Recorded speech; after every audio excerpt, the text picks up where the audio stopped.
नमस्कार दोस्तों, तो स्वागत है आपका आपके अपने YouTube चैनल राघव वॉइस में। तो दोस्तों, कभी कभी कुछ ऐसी रहस्यमयी घटनाएं घट जाती है कि जिसके कारण हम यह मानने के लिए विवश हो जाते हैं कि मरने के बाद भी प्रेत, पितृ आदि योनियां भी होती है। एक ऐसी ही रहस्यमयी कहानी उत्तर प्रदेश के बलिया जिले के हीरालाल चौराहे की है। इस चौराहे पर ट्रैफिक पुलिस के पद पर हरिप्रसाद नाम के व्यक्ति तैनात थे। हरिप्रसाद जी ट्रैफिक पुलिस के पद पर पिछले 20 वर्षों से कार्यरत थे। वे अपनी ड्यूटी के प्रति बहुत ही निष्ठावान थे। वे हमेशा समय पर अपने कार्यस्थल पर पहुंचते और पूरी ईमानदारी के साथ अपने ट्रैफिक कार्य का निर्वाह कर रहे थे। महीने में कम से कम छुट्टियां लेते थे, क्योंकि इस चौराहे पर ड्यूटी देने वालों की बहुत कमी थी। उस चौराहे पर भीड़ भाड़ का दबाव बहुत ज़्यादा था।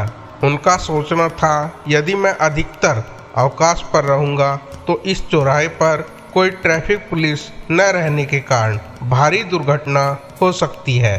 घर वाले हरिप्रसाद जी को उल्हाना देते थे, क्या तुमने ही सारे विभाग का ठेका लिया है? तो ट्रैफिक पुलिस हरिप्रसाद जी चिढ़कर उत्तर देते थे कि हाँ, मैंने ही उस चौराहे का ठेका ले रखा है और मरने के बाद भी मैं उस जगह पर भूत बनकर काम करता रहूँगा। घर वाले हरिप्रसाद जी की ऐसी बातें सुनकर चुप हो जाते थे। धीरे धीरे ट्रैफिक पुलिस हरिप्रसाद जी की आयु 45 वर्ष हो चली थी। एक दिन अनहोनी हो गई। हरिप्रसाद जी ड्यूटी करके बाइक से अपने घर लौट रहे थे कि अचानक एक ट्रक से उनकी बाइक की भिड़ंत हो गई और घटनास्थल पर ही उनकी मृत्यु हो गई। इस घटना को कई महीने बीत गए थे। वह चौराहा बिना ट्रैफिक पुलिस हरिप्रसाद के सूना हो गया था।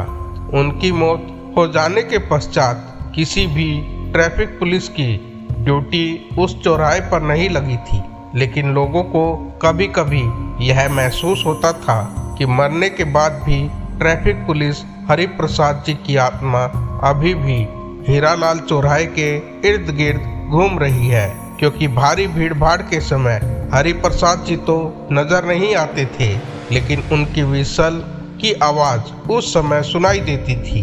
एक दिन उस चौराहे पर भयंकर दुर्घटना होते होते बची। हुआ यूं कि उस दिन उस चौराहे से एक स्कूल रिक्शा गुजर रहा था, तो अचानक एक छोटा बच्चा उस रिक्शे से उछलकर सड़क पर आ गिरा। दुर्भाग्यवश दूसरी तरफ से एक वैन आ रही थी। इससे पहले कि वह बच्चा उस वैन के नीचे आकर दब जाता, उससे पहले ही लोगों ने देखा कि एक ट्रैफिक पुलिस ने बड़ी तेजी के साथ उस गिरे हुए बच्चे को अपनी गोद में उठा लिया, जिसके कारण उस बच्चे की जान बच गई, वरना उसकी उस वैन के नीचे दबकर मौत हो सकती थी। उस ट्रैफिक पुलिस ने उस बच्चे को फिर रिक्शा में बैठा दिया। स्कूल पहुंचकर जब उस रिक्शा चालक ने स्कूल के प्रिंसिपल को सारी बातें बताई, तो उनके मन में उस ट्रैफिक पुलिस के प्रति आदर के भाव जाग उठे, जिसने उनके स्कूल में पढ़ने वाले बच्चे की जान बचाई थी। स्कूल के प्रिंसिपल साहब अब उस चौराहे के उस ट्रैफिक पुलिस को अपने अच्छे कार्य के लिए पुरस्कृत करना चाहते थे, जिसने उनके स्कूल की उस छोटे बच्चे की जान बचाई थी।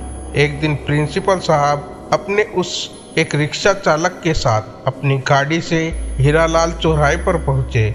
उन्हें उस ट्रैफिक पुलिस से मिलने की बहुत दिली ख्वाहिश थी, जिसने उस बच्चे की जान बचाने का नेक कार्य किया था। जब वह उस चौराहे पर पहुंचे तो उन्हें वहां कोई न मिला। तब उन्होंने ट्रैफिक विभाग से पता किया कि इस हीरालाल चौराहे पर कौन सा ट्रैफिक पुलिस तैनात है। ट्रैफिक विभाग से जो कुछ उन्हें पता चला वह चौंकाने वाला था। उन्हें पता चला कि लगभग 3 महीने पहले उस चौराहे पर हरिप्रसाद नाम के व्यक्ति ट्रैफिक पुलिस के रूप में कार्यरत थे, लेकिन एक एक्सीडेंट में उनकी मृत्यु हो गई। उसके पश्चात अब तक उस चौराहे पर किसी की भी ड्यूटी नहीं लगी है। यातायात विभाग के अधिकारियों की यह बात सुनकर स्कूल के प्रिंसिपल साहब भौचक्के रह गए कि जब उस चौराहे पर कोई ट्रैफिक पुलिस तैनात ही नहीं है तो फिर वह कौन था जिसने कि उस बच्चे की जान बचाई। लेकिन अब सबको समझ आ गया था कि उस बच्चे को बचाने वाला कोई और नहीं, ट्रैफिक पुलिस हरिप्रसाद जी की आत्मा थी, जिसने हीरालाल चौराहे पर उस स्कूली बच्चे की जान बचाई थी। लोग आश्चर्यचकित थे कि मौत के बाद भी ट्रैफिक पुलिस हरिप्रसाद जी उस चौराहे पर ड्यूटी कर रहे हैं, क्योंकि अभी तक उस चौराहे पर किसी अन्य ट्रैफिक पुलिस की तैनाती नहीं हुई है। ट्रैफिक पुलिस हरिप्रसाद जी की आत्मा के द्वारा इस चौराहे पर ड्यूटी करने का कारण बस इतना रहा होगा कि उनका यह चौराहा दुर्घटनाओं से बचा रहे।